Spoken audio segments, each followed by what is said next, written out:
Brother భక్తి సింగ్ బైబిల్లో పేజీలన్నీ కాల్చేసి అట్ట బాగుందని ఉంచుకున్నాడు. ఒకానొక సందర్భంలో అట్టపై పరిశుద్ధ అనే పదానికి ఆకర్షితుడై ఆ గ్రంథాన్ని చదివి క్రైస్తవునిగా మారిను. ప్రపంచవ్యాప్తంగా సుమారు 10,000 సంఘాలను స్థాపించిన ఏకైక భారతీయ క్రైస్తవునిగా ఇతను సాక్ష్యం పొందాను.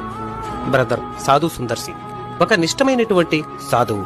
దర్శన రీతిగా క్రీస్తు ప్రత్యక్షతను పొంది క్రైస్తవునిగా మారి ప్రపంచవ్యాప్తంగా క్రీస్తును ప్రకటించిన ఒక భారతీయుడు.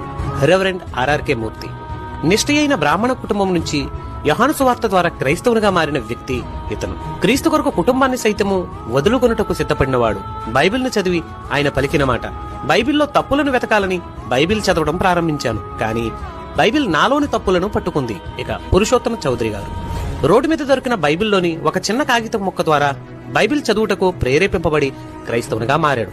ఈయన ఒరిస్సా ప్రాంతానికి చెందినవాడైనప్పటికీ తెలుగు రాష్ట్రాల్లో నేడు క్రైస్తవులు పాడే కీర్తనల సగానికి పైగా ఈయన రాసినవే.